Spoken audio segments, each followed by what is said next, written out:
finest fabric from the land of the five rivers.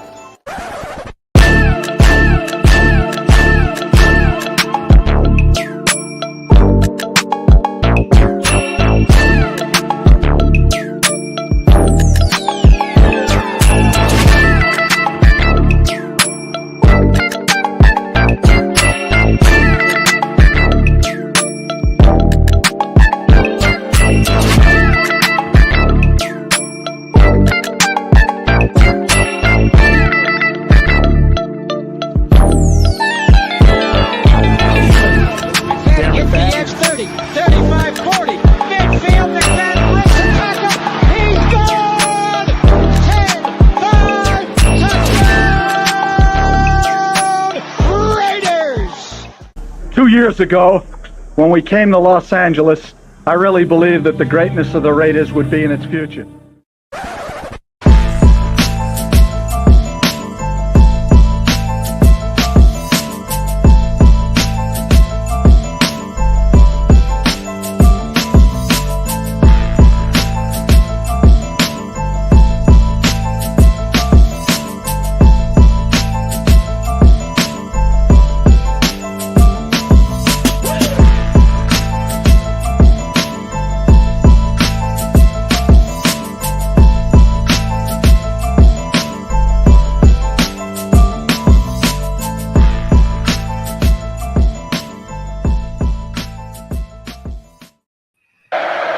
Man, what's good, guys?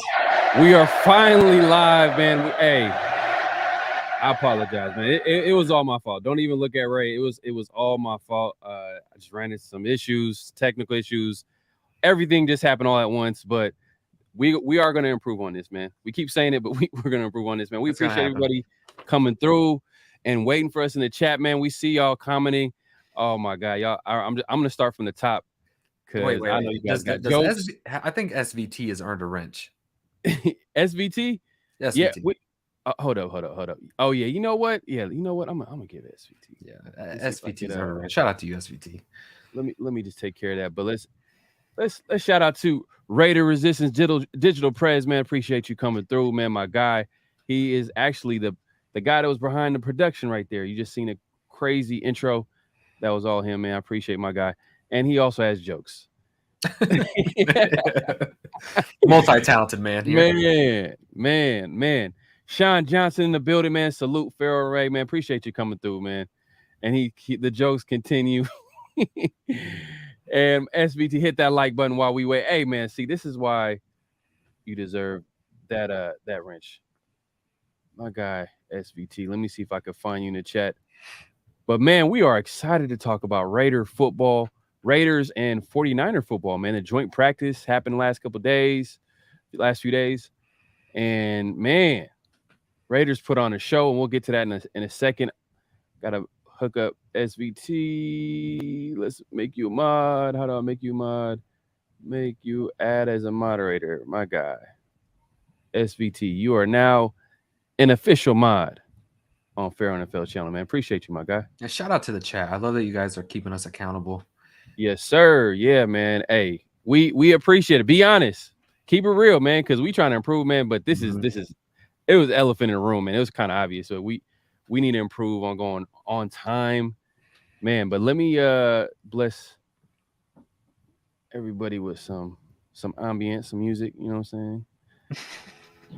Hopefully, right here. Hold up. Let's see. None too loud, because I am notorious to like not knowing that it's really loud, and everybody just complains about it later on. I'm like, damn, I did not know it was that bad. I did not. Yeah, is audio good? Chat, is everybody good? My voice Everything is good. good. Pharaoh's good. Music is quiet. All right, cool. Yeah, let us know if it's loud. We're gonna be paying attention. My guys, T Severe in the building. Excited about this secondary. I had reservations about Peters and was dead wrong. Hey, man, I appreciate your honesty, man. Keeping it real. You know, so people can be wrong. Anybody can be wrong these days, man. So appreciate the honesty. Hemi G has won this team over thus far. A good start to the regular season is all that's left for him to do.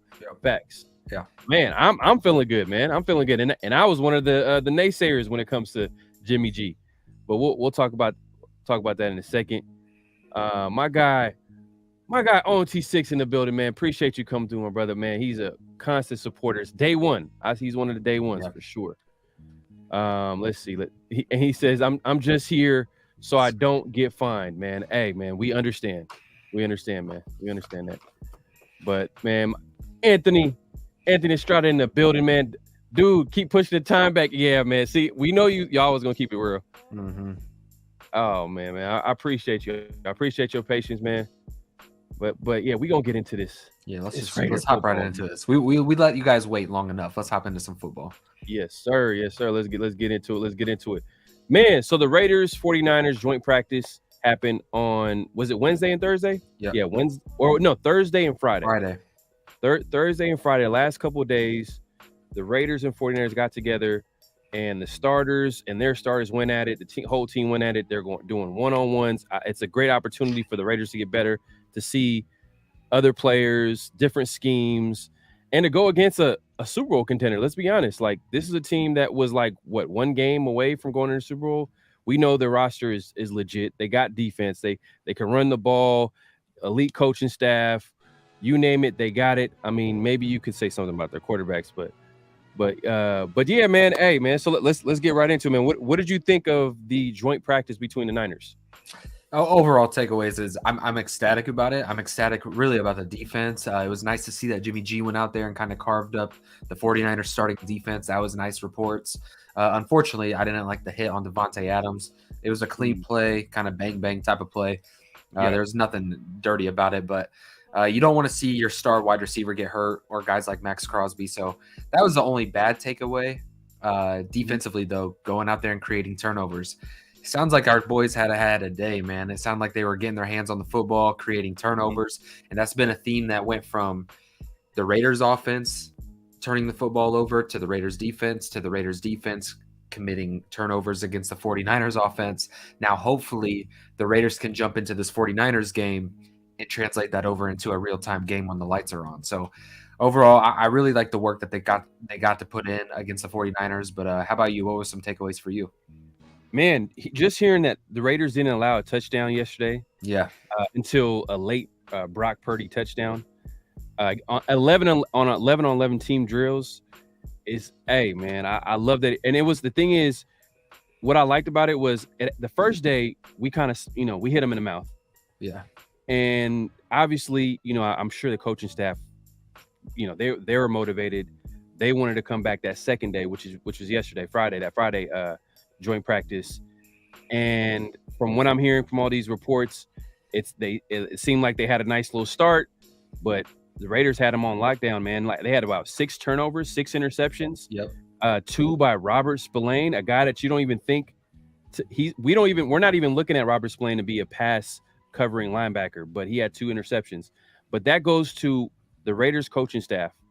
They're putting an emphasis on forcing turnovers, because let's be honest, last couple years, I don't know how long it's been, where we've been a team that forces a lot of turnovers.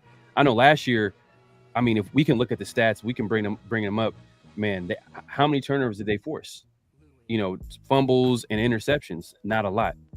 And I think that's something, and that's an area of football. Hey, it's a game of inches, and you need to take every advantage you can. And I think the fact that they're forcing turnovers in practice against obviously themselves when they go in training camp, and then now you're doing it against another team, a formidable opponent like the 49ers, a Super Bowl contender. Man, I love it. But I will say this. Their quarterback situation, I don't know. That's true. But hey, let's be honest though. They were doing it against our offense as well. So, but when's the last time that you heard out of Raiders camp about this many turnovers, about a defense playing like this? Like, honestly, and not even the 2016 season when we had, Reggie Nelson and that defense that created a lot of turnovers in season. Yeah. As far as training camp, it's been a really, really long time since I've heard of our defense creating this many turnovers like consistently. Yeah. And it's crazy, going back to what I said about how the coaching staff, the Raiders, they're putting an emphasis on forcing turnovers. You can tell by the type of players that they're bringing in. Yeah. Think about it. Elite ball hawk like Marcus Peters. You know what I mean? That's a great example of how they're putting an emphasis. They want people that can force turnovers, make game-changing plays to give this offense more opportunities to score. Because, hey, at the end of the day, like, you're going against Patrick Mahomes, you're going to go against Justin Herbert, you're going to go through all these great offenses in the AFC, and you're going to have to find a way to get some extra possessions to score some more points and get off the football field. So, it's still early. But what you said, though, is what 32 other teams preach every single season. We want to be a defense that creates turnovers and gets a hand on the football, but there's a blend of having the guys that are able to do it and also understanding of a system that you're running to be able to go out there, not overthink, know where you need to be. And also, Robert Spillane alluded to it. How do I kind of like cheat my coverage a little bit so I can help the guy next to me? I think that's huge too. And if they're at a point right now to where these players are understanding where they could kind of cheat their coverage a little bit, I think the Raiders are far ahead of where we were this time last year. Now, what we heard overall was pretty nice from the Raiders beat writers. Obviously, I'm not saying that they were lying. Overall, like, everybody would pretty much said that the Raiders did a good job as far as on the defensive side of football. That being said, there was a portion where the linebackers went one-on-one with the running backs and the tight ends and the safeties, and obviously it looked like the 49ers had their way with that position group, which is that, and I bring that up too because it is that linebacker, that front seven, that's part of that front seven. I think we can all admit that that's something that we're concerned about. With Robert Spillane, with Divine Diablo, which I didn't really hear too much about. I heard Spillane, I heard Luke Masterson even had an interception, but I didn't really hear too much about Divine Diablo. Hopefully, he can be a guy that can take a next step. He's probably a big X factor on that linebacking core because they're expecting him to be better in order for this entire unit to flow in the right direction. Yeah, but honestly, let's not put too much stock into the one-on-ones just because that's designed for offensive players to win. So really the focus for me is like 11 on 11 for me is like gold. Like, how did they work as a unit? How did they work as a team? Rushing coverage, run gaps, run fits, like all of those things really play a huge factor. So one-on-one stuff, Robert Spillane against Christian McCaffrey. Yeah, I'd probably put my money on Christian McCaffrey 10 out of 10 times. Yeah, no, that you're right about that, man. Christian McCaffrey's going to smoke it. Pretty much. Yeah, pretty much anybody. Any linebacker in the league, guaranteed. He's just good at what he does. Yeah. But I appreciate my guy, AJ Simpson in the building, man. Appreciate you coming through. Linnell Walker, man. Appreciate you, my guy, coming through, man, and showing some love. Hey, look, I'm gonna get down because I'm really behind. So I'm gonna try to Linnell, he says I'm excited about the secondary and the young D tackles. Ooh, speaking of young D tackles, a guy that caught my eye that hearing some good things was 7th round. Hey, Dave Z, by the way. Oh my God. If some of these guys, man, if they turn out to be good, man, Dave Z might be a legend in the making. Well, I'm telling you. Tackle Nesta Jade Silvera, 7th round rookie, D tackle. Yeah, and we're going to talk about him later because we've got a great list, a great segment for you guys of players that we're going to be watching, and we're going to go all the way from quarterback to strong safety. We're going to break down every single player that we want to keep our eyes on this game versus the 49ers, and then we're going to get into some key takeaways of what we kind of want to see and what we want to take out of this game. So I want to kind of save Nesta Jade Silvera, so I don't want to get ahead of myself. But yeah, I'm really high on him. And if Dave Ziegler nailed this draft, like I think he is, let's be honest, like this rookie class is getting a different type of hype. And it's not just media cloud hype where NFL Network is just promoting all these guys, the Khalil Macks and all that. This is like not only Raiders beat writers, this is San Francisco 49er beat writers talking about the talent of, you name it, Aiden O'Connell, Nesta Jade Silvera. Typically, if I want to get a feel of the gauge of the room, I'll listen to the Raiders beat writers. If I really want to know what's going on and who's really standing out, I'll go to the opposing teams beat writers and see who they're talking about for the Raiders. So a lot of rookies were turning some heads this week. Yeah, man. And that's what I'm excited, man. Salute to Arkham, man. Appreciate you coming through. Yeah, I'm excited for this preseason game. We'll get into that in a little bit. But there were 12 players that didn't practice. I know you mentioned Devontae Adams was hurt. But from what it was described, it was a clean hit by Ward, a cornerback from the 49ers. And he got up, he was hobbling a little bit, but it didn't seem too serious. Even the coach was asked after the practice, it didn't seem too serious. So I'm not really worried too much. But when we heard that, I think every Raider fan's heart dropped. Like, we thought the season was over. Like, let's be honest, he's one of our best players, and he's the guy that kind of he's the engine of our offense.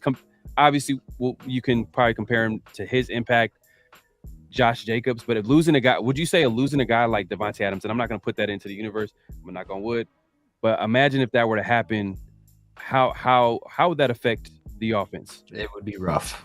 It would be really rough. But I do think the Raiders do have a depth at the wide receiver room. But let's be honest, like, you take away the number one wide receiver in football, and it's going to have an effect on your offense.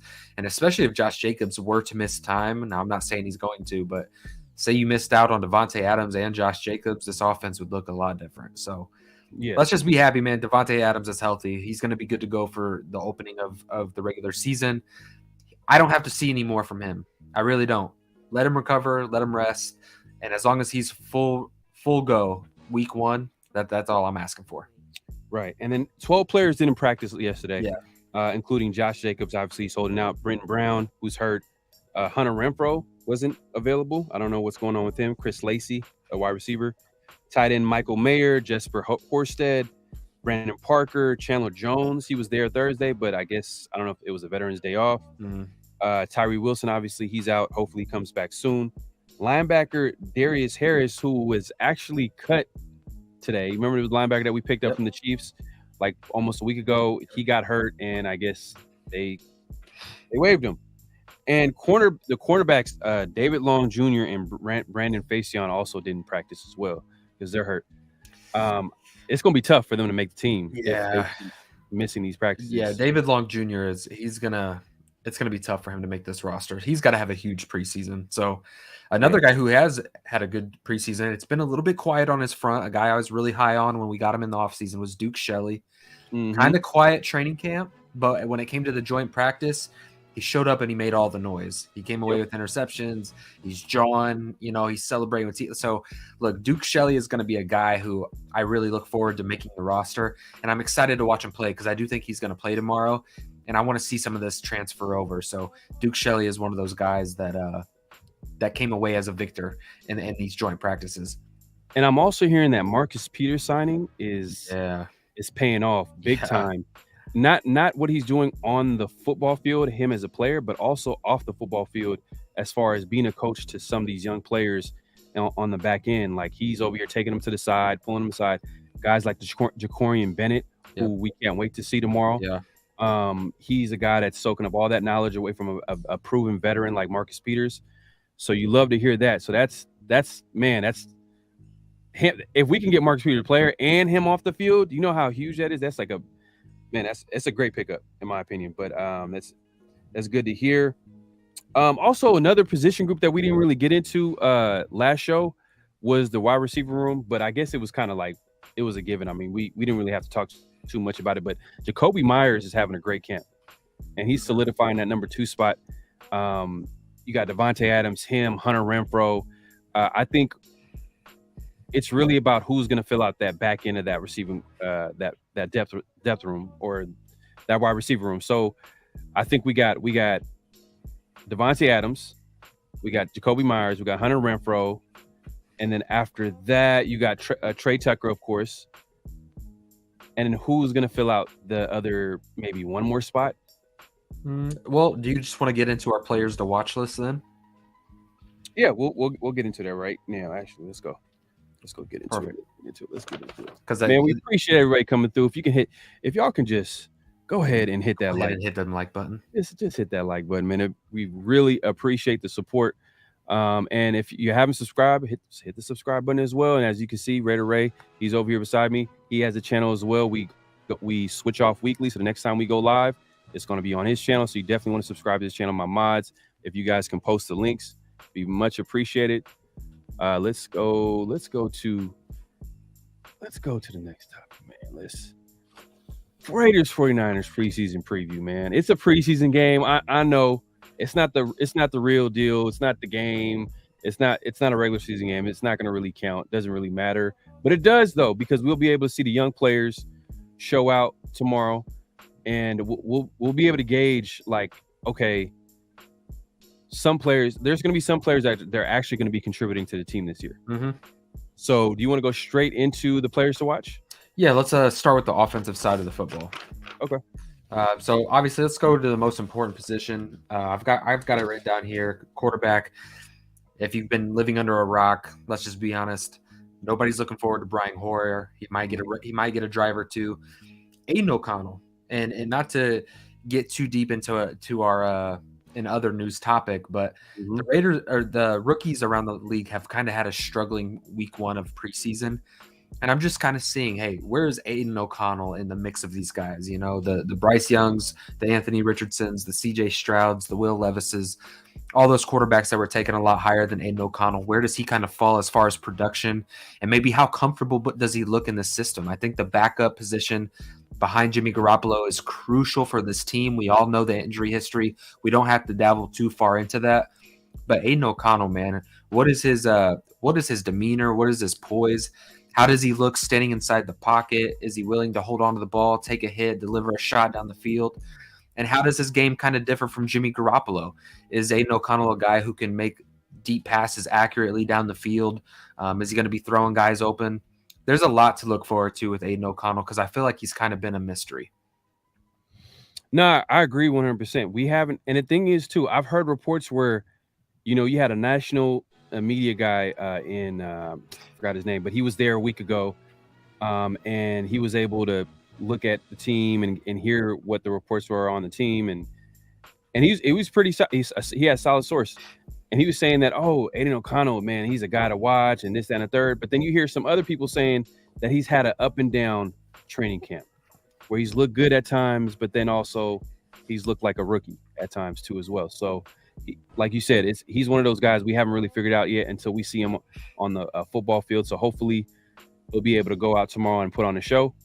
But yeah, I agree. He's obviously one of the biggest players that we're going to be looking forward to watch. The quarterback position, it's the most important position on a football team. And I think there's something to be said with the youth too. Like, you guys remember when DC was drafted and he was behind Matt Schaub, and he was just that youthful guy who wasn't afraid to throw the ball into tight windows and play a little bit aggressive. I'm kind of looking for that out of Aiden O'Connell.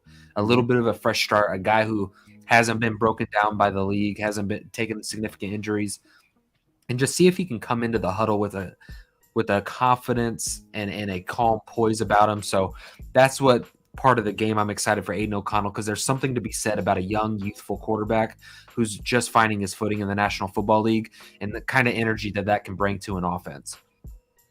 Yeah, 100%. And I just want to get into the chat, man, because I know they got some things to say as well. But D Minutes wants to remind you, go to Raider Ray's channel. I appreciate you. If you haven't subscribed. LV Maximus in the building, man. Appreciate you coming through. But yeah, and he says what's going on tomorrow. Yeah, we're talking about players to watch, and obviously the big that was kind of an obvious one. Aiden O'Connell, the rookie quarterback the Raiders drafted. I'm gonna go with. I actually want to see D tackle Nesta Jade Silvera. I don't know if I'm pronouncing that correctly, but from what I'm hearing, he's had a good, solid camp, and he put on a show while he was with that during the joint practice, and he's described as being powerful. So he's 6'2", 315 pounds. He was highly recruited out of high school, but then in college, he was kind of, he wasn't the same player, obviously, coming out of high school. And that happens to a lot of players. But, hey, man, he's a man on a mission. Max Crosby, you can hear him talk about him like he's excited about him as a player. He feels like he can contribute to this team. So, hey, man, this D-line, man, it feels like there's a lot of depth. A lot of potential here. So I think that's another player that I would like to see out there. I want to see if he could show out and stand out tomorrow. Yeah, and sticking to the defensive side of the football, we'll kind of transition back to the offense here in a minute. But defensive end, Malcolm Kuntz and Adam Plant Jr., what does that battle look like? The battle for the edge the backup edge Oh rusher yeah, spot. I had him down. Yep. So Malcolm Kuntz and Adam Butler Jr., where do those guys fall? Adam Butler has got a ton of hype out of specifically Chandler Jones, a guy who's kind of taken him under his wing, coming out of UNLV. What can he do at this next level? And, it's been kind of a quiet camp, but along with these joint practices, I guess Malcolm Kuntz kind of made his appearance into the defense, kind of made his presence felt. I made a film breakdown about a year ago, and you guys can go and check that out about Malcolm Kuntz and even comparing his bull rush move, because the University of Buffalo, they do really good with bull rush moves and one-arm stab moves. So Malcolm Kuntz was one of those guys last year I was really high on. I thought he would have more of an impact than what he had last year. And so I'm looking to see if he can find his footing year 2 in this defense and maybe get an edge over a guy like Adam Plant Jr. So, yeah, that's just kind of what I'm kind of curious about. Yeah, man, I'm definitely excited to see Kuntz too, because going into training camp, I thought Kuntz I felt like just them drafting Tyree Wilson, them getting some depth at that DN spot. I thought like maybe Kuntz might be a guy on his way out. He was from the previous regime. I like Kuntz. We always were waiting on Kuntz to turn that corner to be like, man, because we can see a little bit of that talent. Mm-hmm. But different regime. I think that I felt like he was probably on the bubble. Mm-hmm. But one of the coaches was interviewed this week, and they love him as a player, and he was actually one of the D line right now. They have a lot of depth. He was one of the D linemen that was actually playing well in one-on-ones. He was described as like the O tackles for the 49ers couldn't handle the speed, which is good to hear. But we got to see it on the football field. We need to see it tomorrow against the 49ers. But yeah, I agree that he's definitely one of the players I'm going to watch too as well, is Malcolm Kuntz. And I've also got Byron Young and Jordan Willis, because with all the Adam Plant and Malcolm Kuntz talk, Jordan Willis is a guy who coming from the 49ers who's brought into this room. He's a savvy veteran now. Like, he can go out there and he can play some football. So Jordan Willis is one of those guys that I want to see kind of establish himself on the edge, because look, let's be honest, like with Chandler Jones and Max Crosby, if something were to happen to one of those guys, we have to make sure that we can have somebody ready to go. I know we have Tyree Wilson, and obviously he's the long-term plan, but right now his foot is not a full go.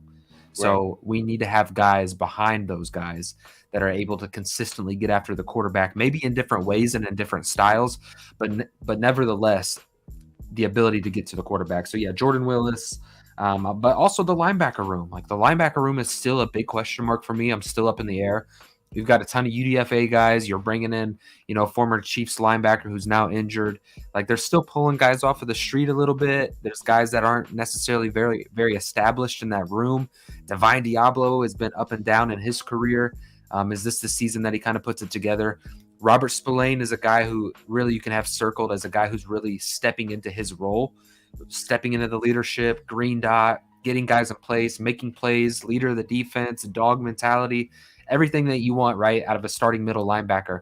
But what does the talent look like behind him? That's where the big question is, because that can be exploited, especially in the AFC West. So the linebacker room is something I'm really watching tomorrow against the 49ers. Even a guy like linebacker Curtis Bolton, Antonio Pierce, he was speaking about him, and he called him a physical freak. He has everything that you need or that's offered at that linebacker position. This is a former linebacker that's talking about him as a player. He's really excited about him. He just needs to be more consistent. I think right now they got him playing a little bit more off ball, but from what they're reporting, he said he looks a lot more comfortable in the defense. So another player to watch, you know what I mean? So we know it's the preseason, but it's gonna be a lot of interesting. It's a preseason game, but look, let's be honest. The Raiders haven't had this type of depth in a long time, so there's actually a lot to look for in these games. Yep. There's a lot of depth pieces like on the back end of this roster that there's gonna be good football players that don't make it, and I'm really trying to see like who's that gonna be. And thankfully, this season we've got a lot more to look forward to in preseason, because in those third and fourth quarters, you're still watching some good guys that are potentially competing for a roster spot. So yeah. And T Severe wanted to say something about Connell. He said AO is a lot older than these rooks. He'll be 25 in a few weeks. He's played a lot of football in an offense that throws the ball a ridiculous amount. He's also used to having inferior talent. Okay, man. Hey, and we're looking forward to seeing him show out tomorrow. So it's gonna be fun watching him play. Also, man, there's a lot of players to watch, man. And I forgot to mention this. The Raiders did sign running back Damian Williams on Friday. How do you feel about his chances on making this? Do you feel like he has a good chance of making this team? Probably not, to be honest with Right. you. But the running backs that I am kind of looking forward to for this game specifically is let's be honest, it's Zamir White. I want to see if he broke off a big draw play. He also hit a deep run against the 49ers, so he had 2 explosive plays. I want to see kind of that explosive play number carry over into the game tomorrow. I want to see him get up into the second level, maybe put his pads on somebody, just kind of play his style of football. And I really want to see if he's kind of embodying this role that, hey, if Josh Jacobs does not show up for week 1, hey, I'm ready to be the guy. You know what I mean? I'm ready for this opportunity. And also Sincere McCormick. I'm really intrigued to see what he can do. Hopefully, I'm banking on that he's one of those players that can play better than what he actually practices. So maybe some game reps is something that Sincere McCormick's really going to need. Yeah, man, I'm having some camera issues, but yeah, man, I think he's just going to be a camp body. I mean, look, Josh Jacobs is out. Britton Brown he's been missing practices, and then on top of that, I think Walter was out for the season. Yep, he got hurt. Yeah, so I think they need a camp body. So I don't really think he's going to make the team, but anything could happen. Anything could happen. But even talking about the wide receiver room, specifically like punt return, kick return, the new rule that's established, who's going to kind of be our new return man? Hopefully it's not Hunter Renfrow. I hold my breath every single time that Hunter Renfrow's back there returning punts. Not that he's bad at it. It's just I feel like he's one hit away from being out for a while. So DeAndre Carter and Trey Tucker, those are 2 guys that I'm looking forward to start returning punts and kicks. See if you can bring some speed element, some explosiveness to the kick return game that we haven't had in a long time. But for the wide receiver room, man, I really want to see Trey Tucker. I want to see the rookie make a play. I want to see that speed. I want to see a deep post. I want to see maybe a little bit of the ability to make a move and make a guy miss. I really want to see his involvement and how much he can pick up year 1 in the slot. I think that's going to be a big task in a Josh McDaniels offense. But also Cam Sims, the one true big-bodied wide receiver that we actually have. I want to see Cam Sims out there, specifically in his red zone reps, if that's a guy that could be used out there as a big weapon on the outside. Yep. So Cam Sims is another guy that I feel like has had a quiet but very good camp from all reports. So, yeah, from the wide receiver room, those are probably the 2 guys that I'm really paying attention to. Yeah, and I'm going to bring this comment up. I think I seen it earlier. And we didn't even – man, there's so many players who commit. Trey Tucker. Trey Tucker's another guy. We want to see that speed. Everybody's been talking about that speed. We want to see how the Raiders use them because they've been using them in a lot of different spots. So we definitely want to see a guy like Trey Tucker out there. I think I had a comment here. LV Maximus actually posted this. I want to see the O-line and D-line. We haven't talked about no O-linemen. Yep. And I want to see a guy like Thayer Mumford because there's a battle going on at that right tackle spot. And also another guy, McClendon Curtis, guard. Yeah. Undrafted free agent, 6'5", 325 pounds, 35-inch arms. Man, the guy is huge. Someone who dominated his one-on-ones, by the way. Exactly. So that's an interesting pickup, and it was actually a player that the Raiders really went out their way to go get and sign as an undrafted free agent. So that's going to be interesting to see him going out there. Hey, man, we're here to talk about everything: O-line, D-lineman, skill positions. That we're going to see it all tomorrow. So. Well, I'm glad that you brought up kind of the right tackle position because that's what I've got circled here at the offensive line unit. Really, your focus should be on Jermaine Illuminor versus Thayer Mumford. That's been the controversy. I know the right guard spot is a bit sensitive, but I think they're going to plug in a veteran there. And McClendon Curtis might be the starter next year, but I think that he's going to make this roster and just develop into a nasty guard for the Raiders. I think McClendon Curtis is going to have a great career. From all accounts right now, it sounds like his stock is just rising. So, yeah, I'm really excited to see McClendon, but the right tackle spot. Jermaine Illuminor, is he going to be, the Raiders' right tackle of last year? Is Thayer Mumford going to take that year 2 jump? Is his ability to understand blitzes and pickups and stunts? Is Thayer Mumford going to actually push Jermaine this year? Because last year Jermaine was clear ahead of all the right tackles in the room. I don't think it was really necessarily close. But it sounds like Thayer Mumford has developed, and that only benefits Jermaine because it's going to push Jermaine to get better. Thayer Munford, man, I'm really excited to watch every single one of his reps, and I'm probably going to be breaking down his film as well. Yeah, and he has been taking some starter reps away from Illuminor. And Illuminor hasn't been happy with that, and it's been clear. And he's been on the, he's kind of been mad about it. And I think he was mad at some of the beat writers because they were reporting about it. But hey, it's part of the game, man. It's competition, so we want the best man to win, and hope whoever comes out of that, man, we're going to support 100%.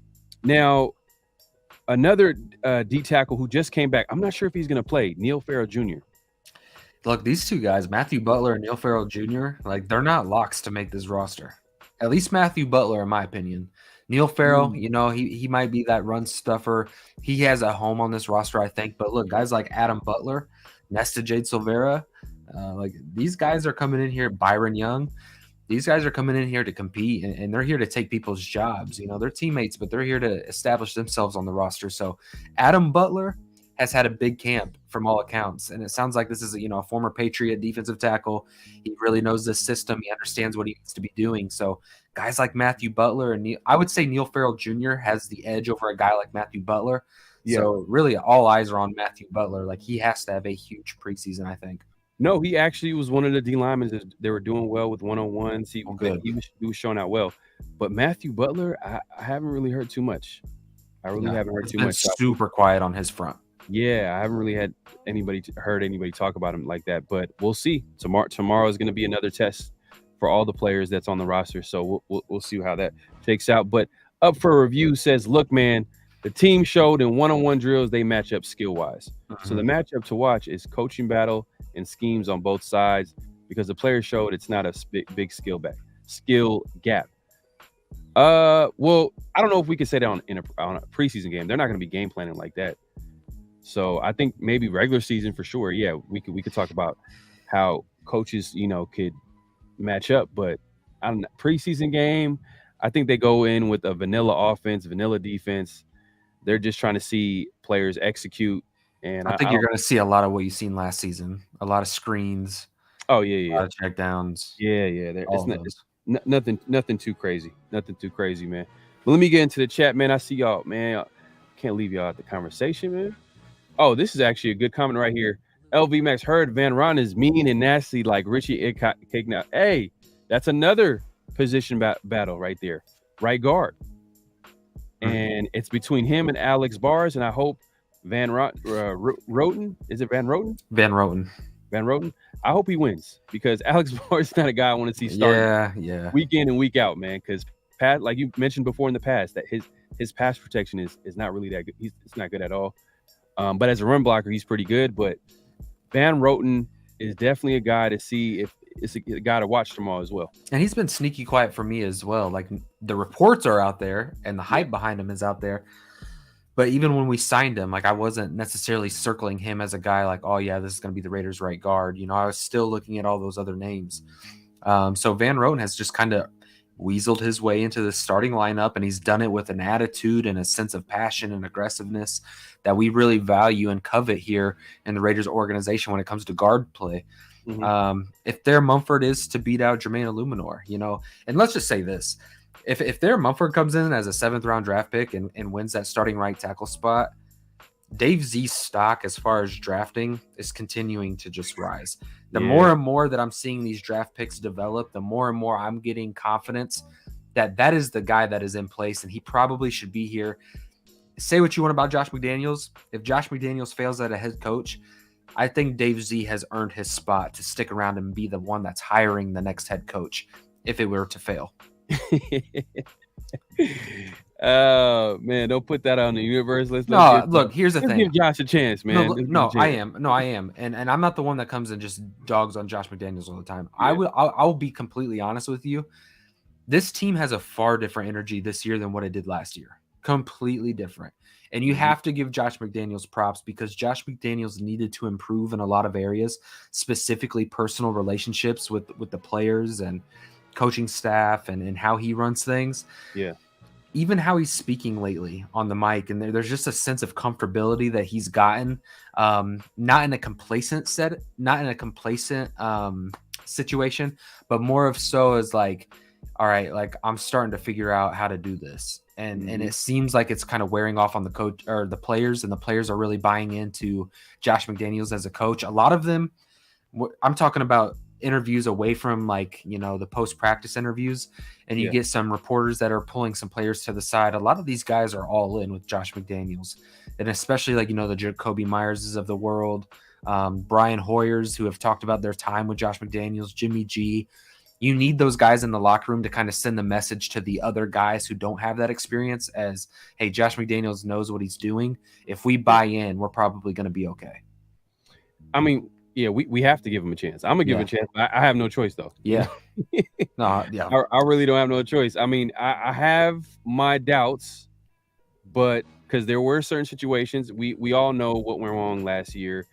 We could talk about the defense. We could talk about Derek Carr, who's not with the team anymore. But also the coaching staff, specifically Josh McDaniels, we can also look at him and be like, you know what?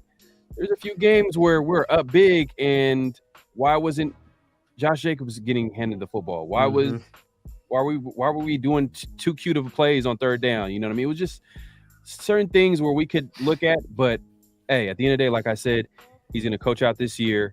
And hey, we'll talk about it, man. We'll see how it goes, man. Hopefully we'll win out. We won't have to have this discussion no more. And Josh McDaniels is a Hall of Fame head coach.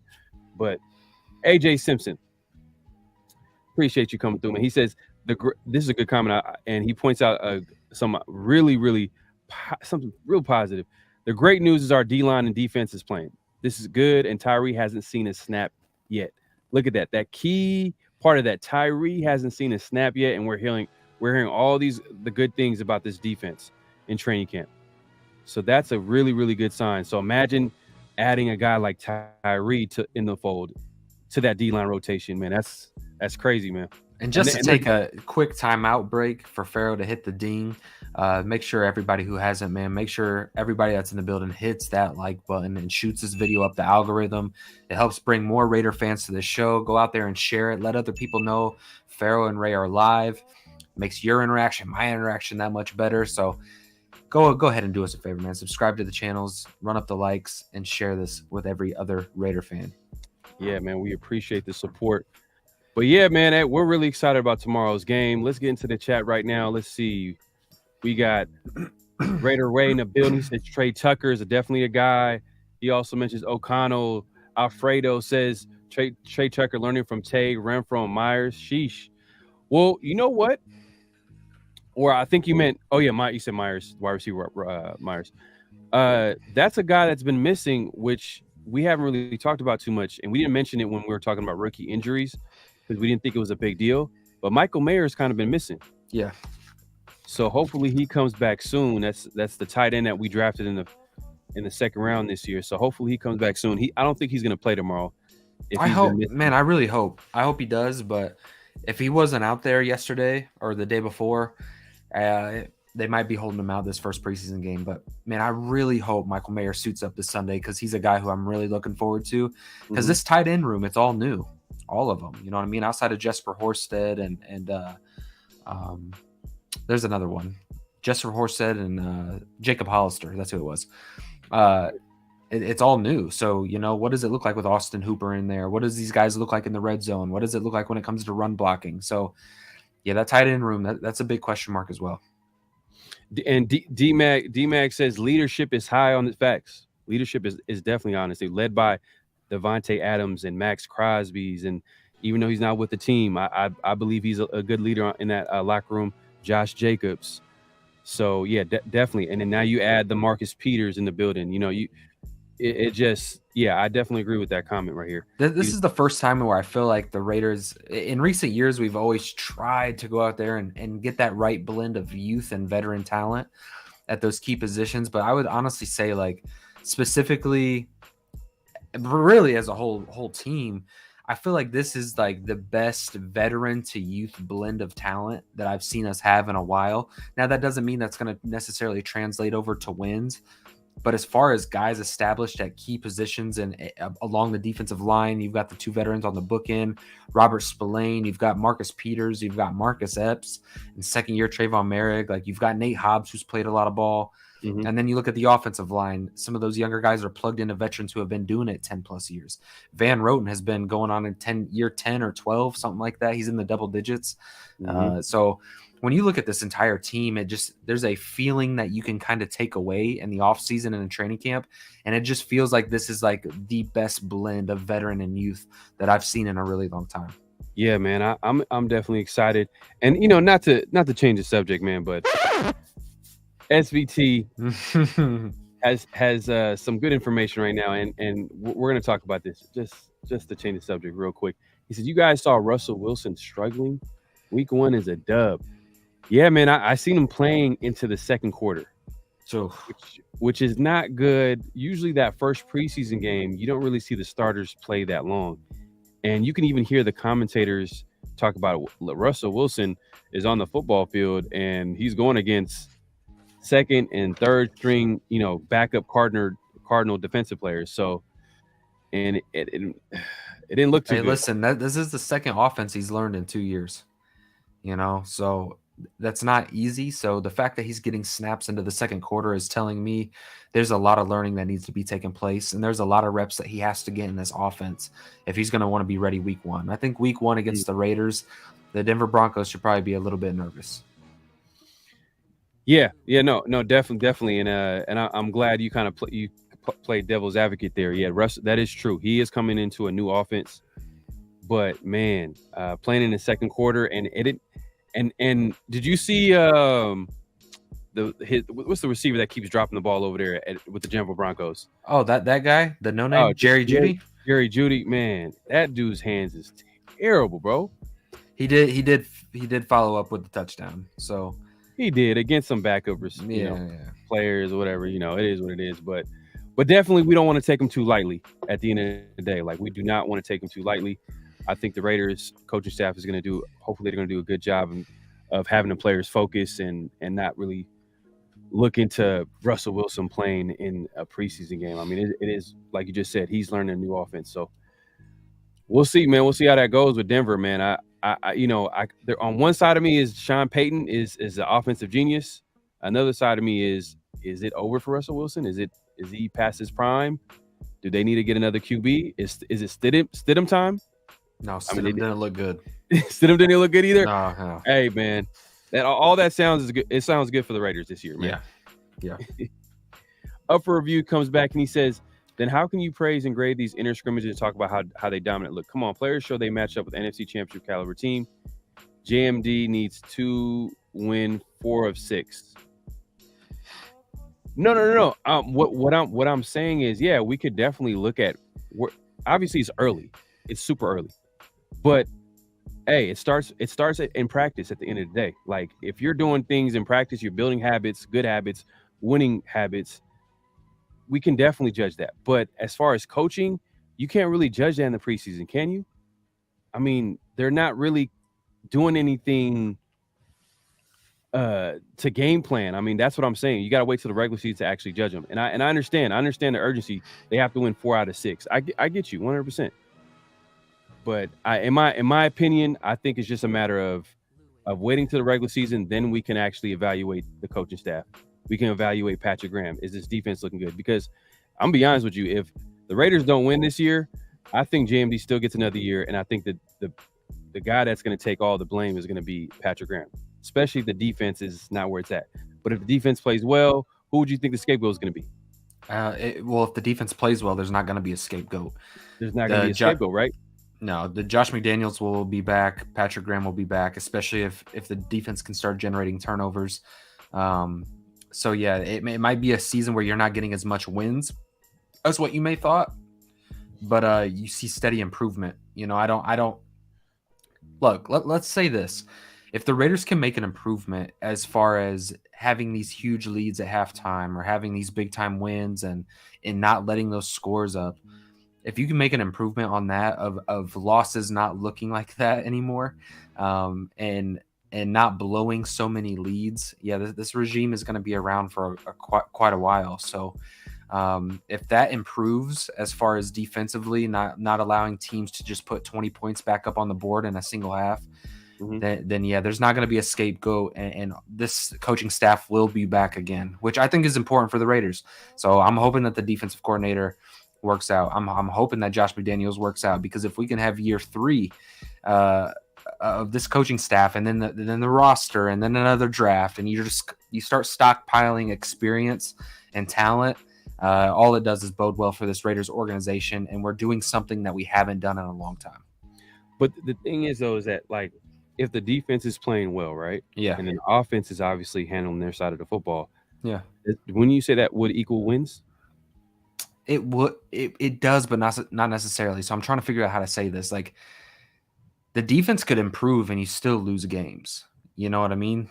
So it just because if the offense, they were bad. They were bad. I'm trying to say. That's what I'm trying to say. So they could improve and be a better defense, and you could still lose. You could still lose a 1-score game. You know, and but what I'm saying is let's not take these huge gaps. Let's not take these huge 21+ point leads and then blow them. And we're in the fourth quarter, and now we're down by 3 with the ball in our hands, and we're trying to come back for a win. Like, those type of situations need to be gone. If we lose to a Kansas City Chiefs and we lose a 28-17 game, yeah, okay, like, the Chiefs showed up and they were the better team that day. But let's just not go in here and run up points on the scoreboard and then let these teams come back in the second half and look like you can't stop anything. That's my biggest, like, if the defense can improve on that situation and then generate some turnovers, like, I'm going to be okay.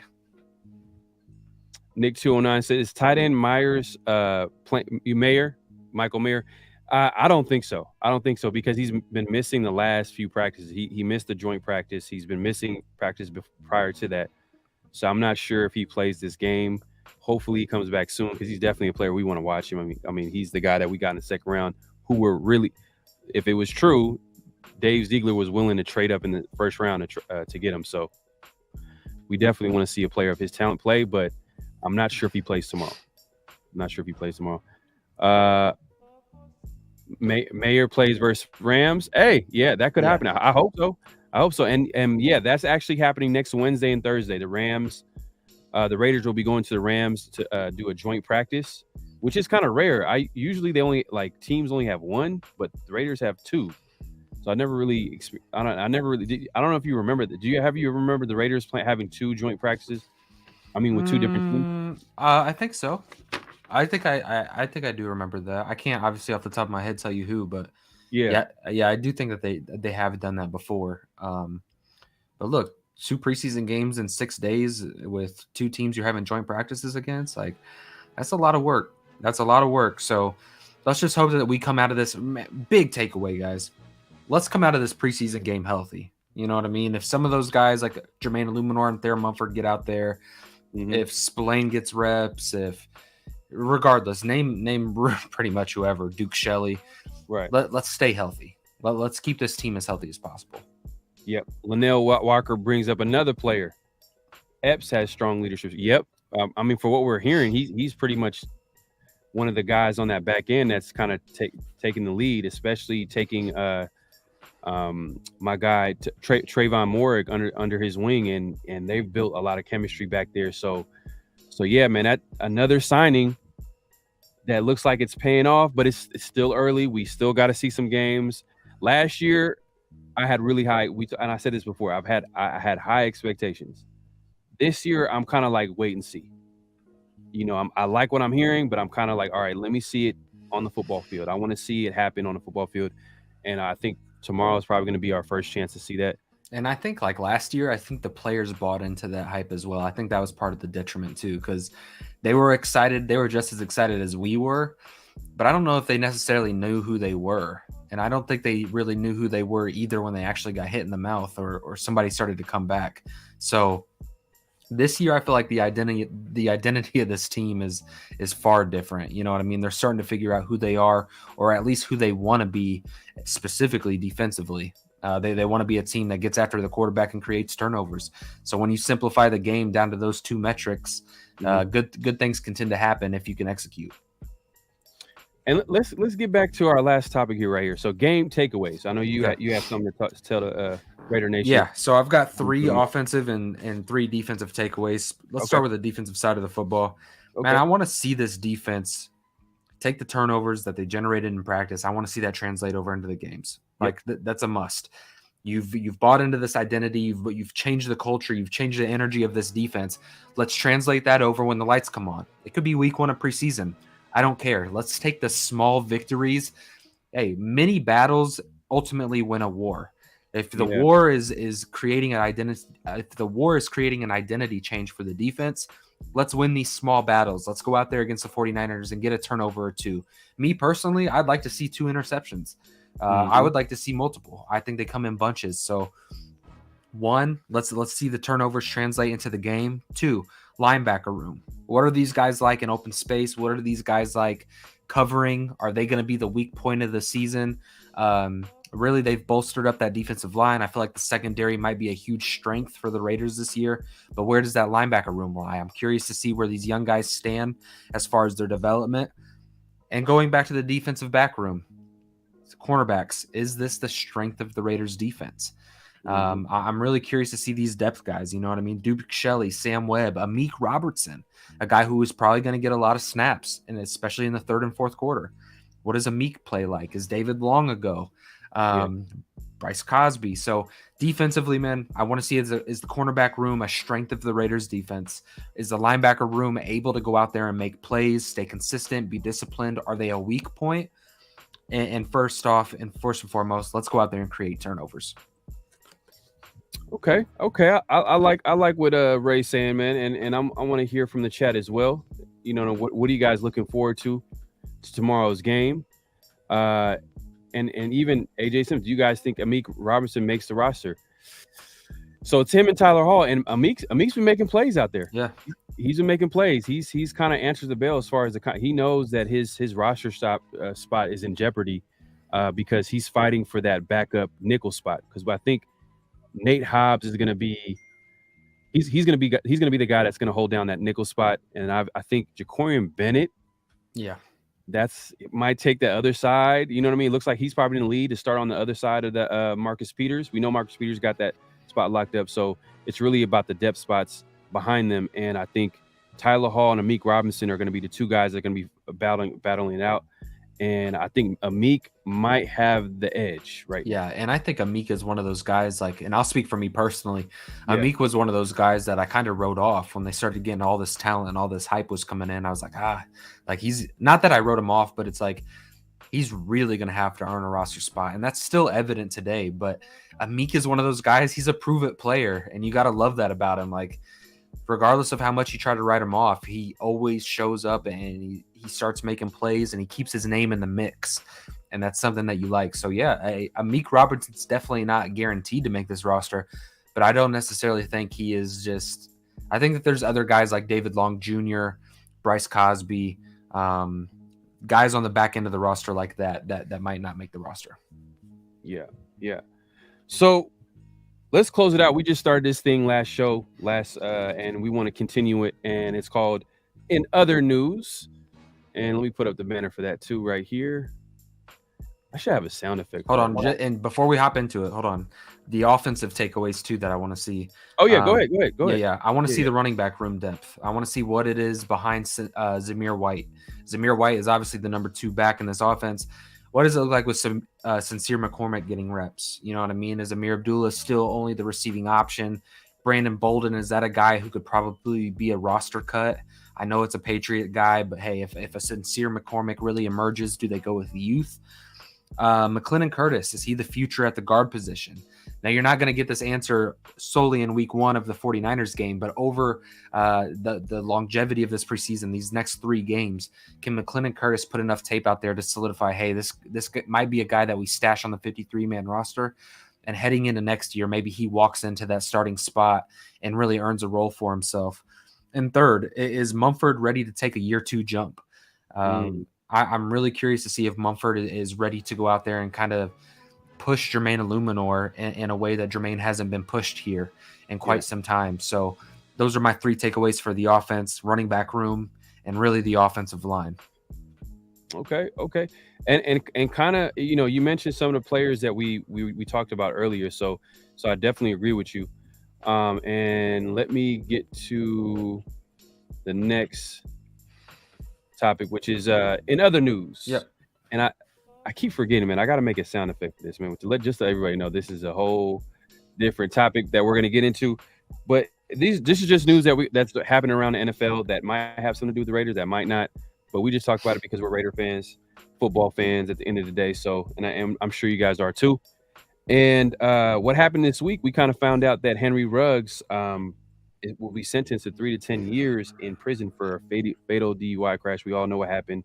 Very tragic situation, but he's going to be serving time.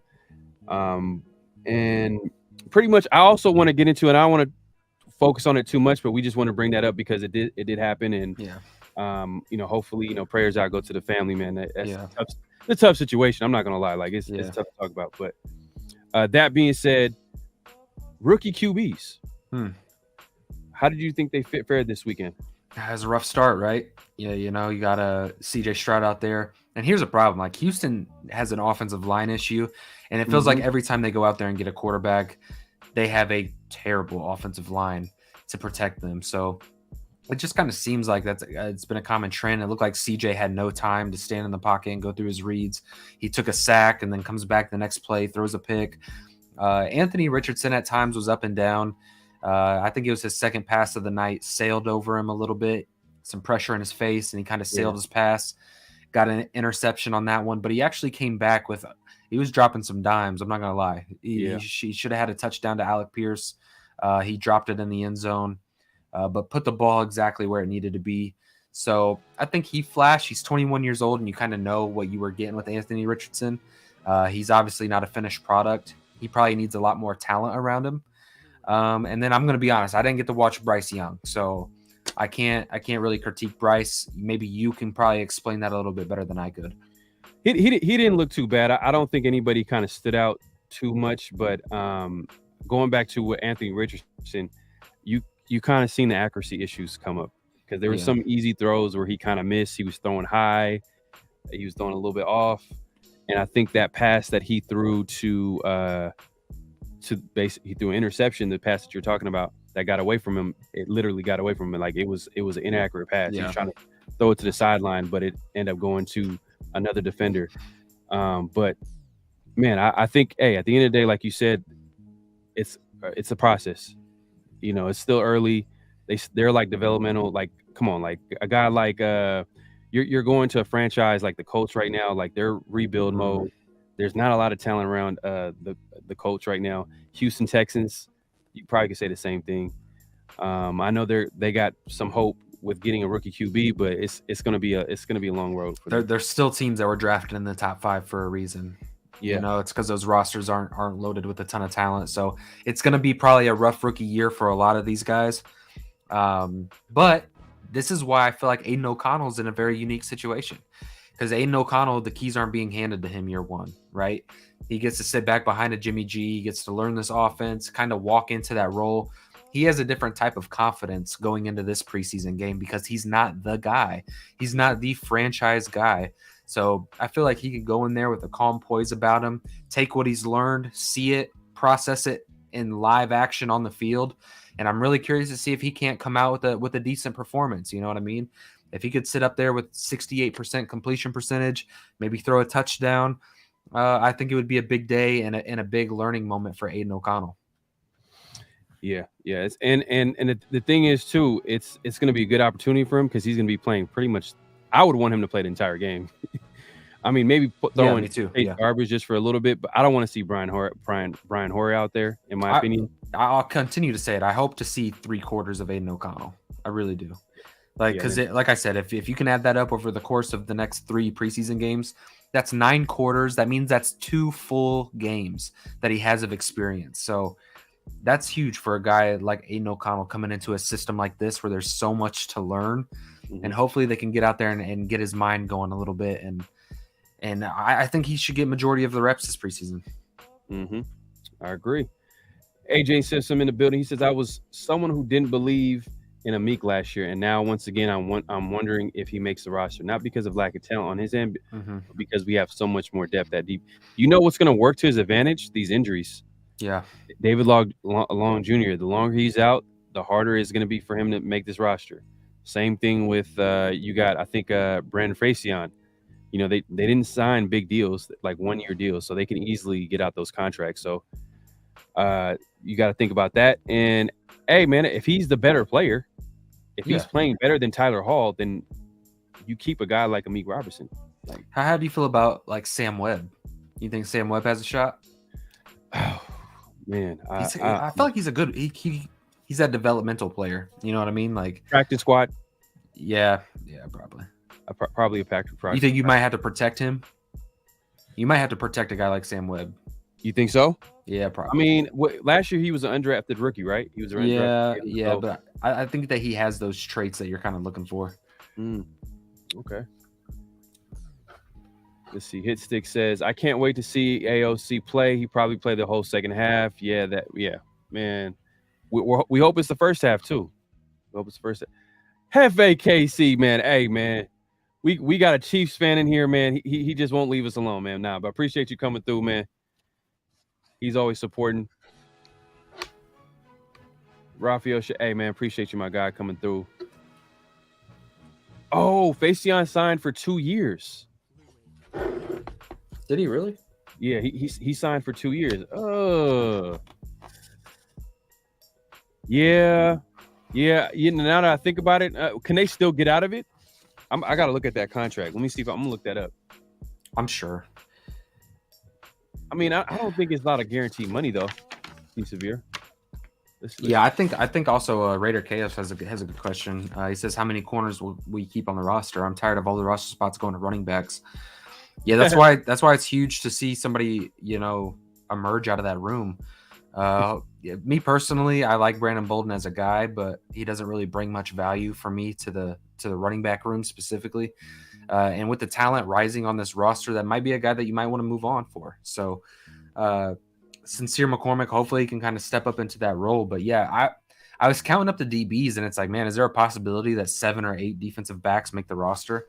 Because, I mean, I can go to this roster real quick and just kind of name names, because I've got a few that I believe that are going to get cut.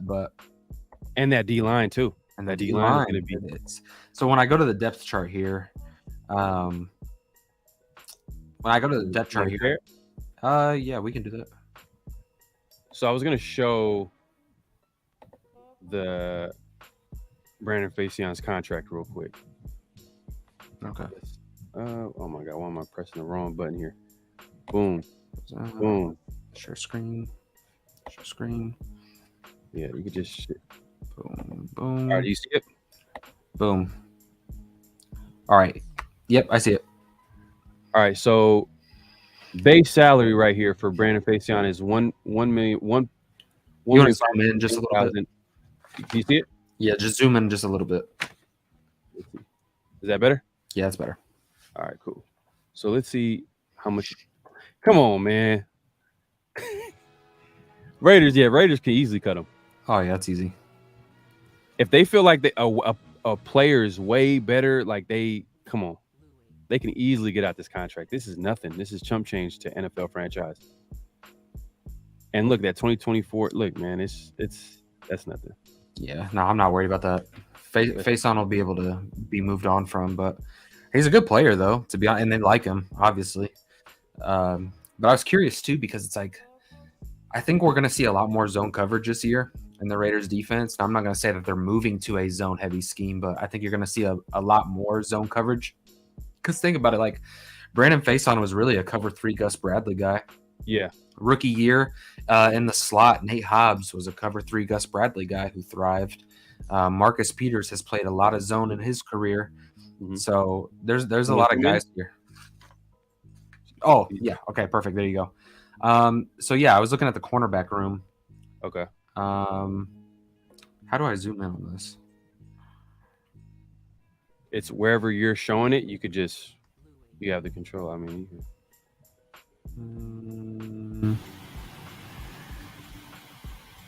yeah, I can't find the zoom in. Hold on. I can pull it up if you want me to.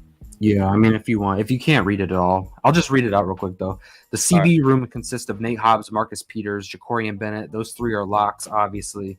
Brandon Faison, Tyler Hall, Ike Brown. So Ike Brown is probably gone. Brandon Faison is probably one of those guys that could be gone. David Long Jr., if he doesn't get some playing time, he could be gone. Amik. Yeah. Azizi Hearn. He's probably going to be cut, obviously. Bryce, I thought it was I thought it was fantastic that Duke Shelley is listed as the fourth team. So Sam Webb, Bryce So Cosby. I'm sharing it right now. So I'm going to exactly where you're looking at the corner room. Yep. Let me take this off. All right. You see it? Yeah. So zoom in. Look at other. So you got first team, second team, third team. When you go over to other and go down, Duke Shelley is running with Azizi Hearn, Sam Webb, and Bryce Cosby. But you know what? We can't really look into this. No, I know. That's not necessarily. It's not the actual starting. Yeah, it's not. It's. But that's interesting. Yeah. No, I think Duke Shelley is making his team. He's got to. Yeah, he's from what I'm hearing, he's making plays out there. So, and David Long. Did you like David Long's chances to make the team when he got signed? You see, he played a lot. That's another name though, right? Because bringing him over from the Rams, they run so much zone coverage that it's like, one, you're either bringing in these guys because you think that they play better man, which obviously that could be potentially the case, but you're also bringing in a lot of historically known zone players. So David Long Jr. came from zone. So it's like, are they going to be running a lot more zone coverage this year and playing a little bit less man? But David Long was one of those guys that, like, when you go back and look at his college film, yeah, he's long and lanky and he thrives under man coverage. Like his man coverage grades were kind of like, you know how like Duke Shelley coming over from the Vikings, his man coverage grades were up there among the best. David Long wasn't among the best, but he was up there as far as like a significant man coverage grade. So yeah. So man, there's some players that we didn't even talk about, like a guy like Chris Smith. Yeah, I can't highlight right there, Chris Smith. Yeah, they're on my safety list. So Isaiah Palomalo is on my safety list, and Chris Smith is on my safety list as well. I want to see how those two guys go out there and play. I'm doing too much right now. And then, do you think Trayvon Moorick plays tomorrow? They talked about starters not playing. Yeah, probably not, to be honest with you. So I'm not sure if he plays. They might let him play because he still needs to grow as a player. So well, I think you got to let Chris Smith go out there and get a lot of reps as well. Yeah, that's gonna be interesting. I want to see him. Merrigan, Epps, I think they're kind of penciled in as the guys. So let Isaiah and Chris Smith go out there and get some chemistry together and get some significant work. Yeah, man, it's gonna be fun, man. Man, it's been a good show, man. It's been a great show. Appreciate everybody coming through, man. If y'all haven't, man, we got to do this. We always forget to do this, but we got to keep doing this, man, because this is really helpful for us, so we can keep coming back. Make sure to hit that like button. Yeah, and subscribe. We don't force it enough, right? We don't really. We don't. Hey, we're just over here just talking, and then we realize like, oh damn, we really didn't tell anybody to like the video. Yeah.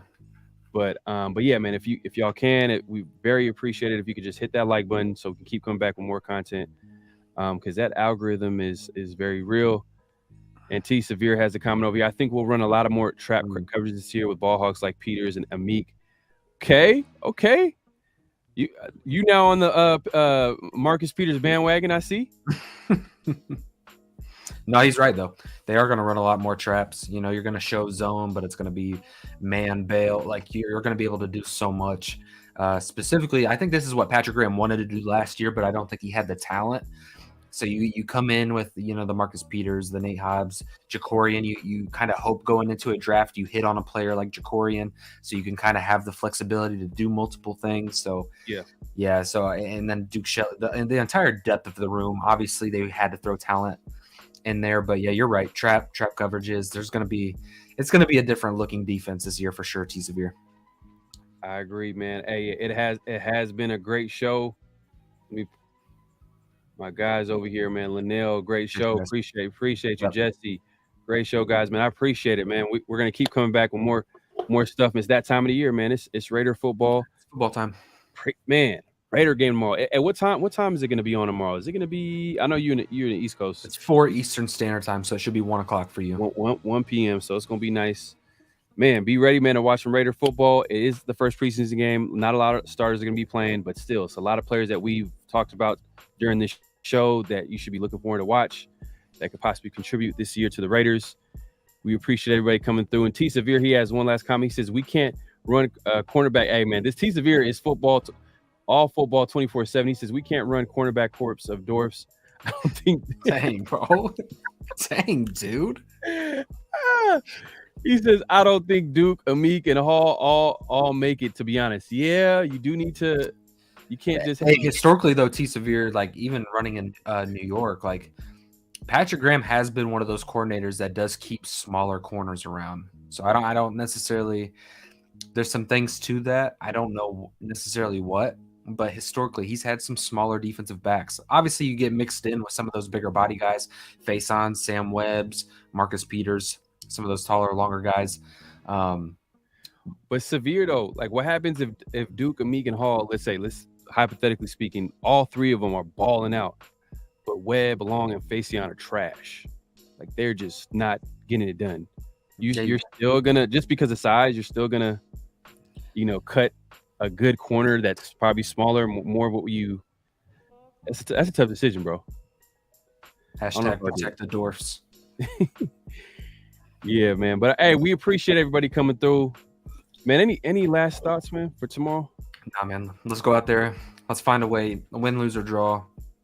We're always going to go for the win. Let's go out there. Let's create turnovers. Let's see what the identity is. Let's play with energy. Let's play with passion. Let's see these guys play what it means to be a Raider. And let's just get better. Let's just improve.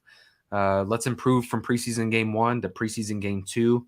And let's see these players take a jump. So tomorrow's the start. Tomorrow we're laying the foundation of the 2023 Raiders team. And I think there's a lot to be excited about. Yeah, man. You heard it from Ray.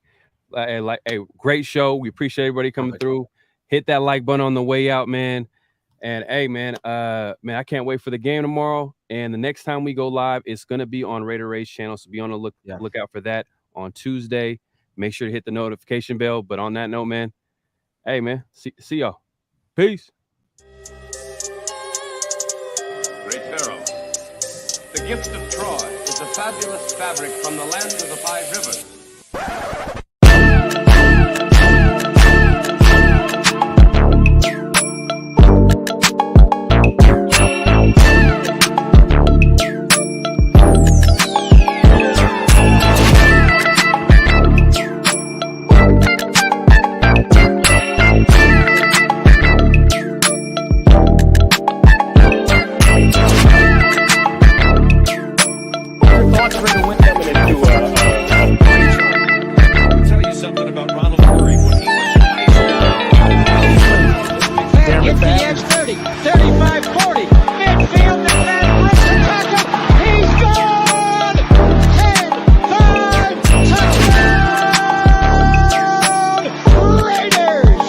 Believe that the greatness of the Raiders would be in its future.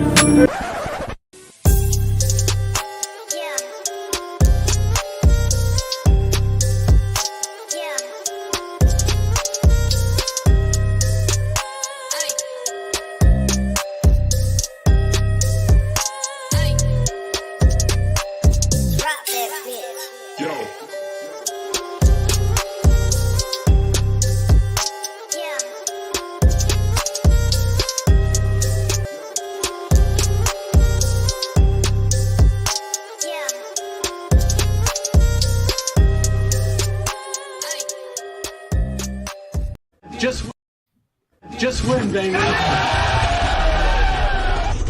Hello? You play to win the game. You don't play to just play it.